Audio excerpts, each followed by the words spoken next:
السلام علیکم قدرمنو لیدونکو ستړي مه شئ د ریحان نیوز میډیا ته په خیر راغلی قدرمنو کتونکو په دغه ویډیو کې مو له یو مهم راز او حقیقت څخه خبرو روسیې ولې د افغانستان نقشه بدله کړه موخه او هدف یې څه دی ویډیو تر پای وګورئ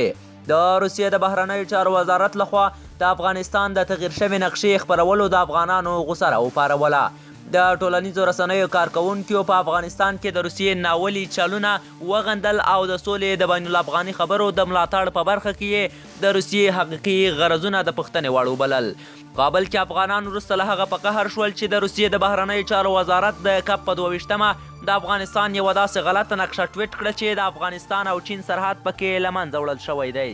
په دغه نقشه کې چې د روسیې د بهرنیو چارو وزارت د کپ په 22مه په مسکو کې د سولې د روانو خبرو په یو اعلان کې ټویټ کړه د افغانستان واخان دهلیز حذف شوی دی واخان دهلیز د ځمکې یوه نرۍ اوږده ریتاړه ده چې تاجکستان له پاکستان څخه جلا کوي او د افغانستان او چین ترمنځ 80 کیلومتره اوږده پوله جوړوي د افغانستان د بهرنیو چارو وزارت د ویاند مرستیال حمید تهذیب وویل موږ د وزارت د رسمي ټویټ له لارې د افغانستان د غلطې نقشې د شریکولو مسله د روسیې د بهرنیو چارو وزارت سره شریکه کړه هغوی د یو بل رسمي ټویټ له لارې وضاحت ورکړ او تصحیح یې پیل کړ له سخت غبرګون څخه وروسته د روسیې د بهرنیو چارو وزارت د کپ په 23مه په یو بل ټویټ کې وویل د نړۍ هغه معلوماتي نقشه چې دلته وړاندې شوې ده یوه قیاسي نقشه ده او ښایي د ملي سرحدونو صحیح استازیتوب ونه کړي خو د افغانستان د سیاسي چارو شنونکي او د ټولنیزو رسنیو کارکوونکو د مسکو وضاحت رد کړ او دا یې یوه ناولې لوبه وبلله د باور غورځنګ رئیس او په کابل کې د سیاسي چارو شنونکي نجیب الله آزاد وویل د روسیې د بهرنیو چارو وزارت لخوا زموږ د هیواد یوه غلطه او جعلي نقشه خپرول غلطي نه ده هغوی دا کار په ارادي ډول وکړ هغه وویل د افغانستان د قلمرو پرې کول او یو بل هیواد پورې نښلول د روسیې لخوا د هغې د ګاونډیانو او سیمې پر وړاندې د روسیې د یرغل او نیواک سیاست ښیي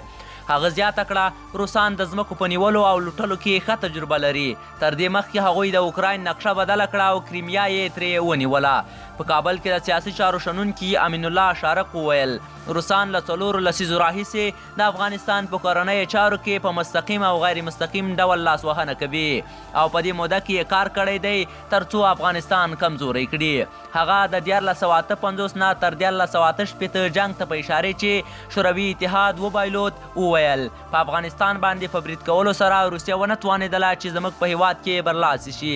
نو هغه غواړي چې د داسې جعلي نقشو په جوړولو سره د افغانستان څخه برخې واخلي او تر خپل کنټرول لاندې هیوادونو ته یې ورکړي شارق زیاته کړه د روسیانو لخوا د یوې جعلي او غلطې نقشې جوړول او شریکول غلطي نه ده هغوی داسې یو ناولی پلان لري چې افغانستان وویشي او ځمکه یې نور هیوادونو ته ورکړي روسیه باید بخښنه وغواړي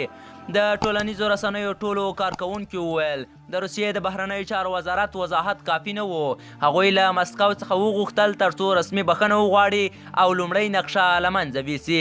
د ټولنیزو چارو یو فعال عبدالحی قانت د یوې داسې نقشې په خپرولو سره چې سرحدونه پکې صحیح ښودل شوي دي په خپل ټویټر ولیکل دا د افغانستان اصلي نقشه ده هغه څه چې تاسو خپاره کړي دي ښیي لکه چې تاسو یې تر شا کوم پټ پلان لرئ هغه له نړیوال قانون څخه سرغړونه ده بصیر فروغ د روسیې د بهرنیو چارو وزارت لخوا د شوي تصحیح په ځواب کې په خپل ټویټ کې ولیکل د یو افغان په توګه په روسیه باندې باور کول یوه غټه غلطي ده افغانان باید تل د روسیې سیاستونو ته له نږدې او په احتیاط سره وګوري آیا دا انتقام ده که یوه بده غلطي دا باید په ښکاره روښانه کړای شي که غلطي وي هغوی باید بخښنه وغواړي که نه اړیکې ورسره پرې کړئ په کابل کې د مدني ټولنې یو فعال آصف احمدزوی وویل په ټویټر کې د افغانانو قوي غبرګون یووالي او پیوستون د روسیې د بهرنیو چارو وزارت مجبور کړ تر څو د افغانستان صحیحه او حقیقي نقشه خپره کړي احمدزوی وویل له دې سره هم دغه وضاحت باید هغسې چې ښه یې ونه منل شي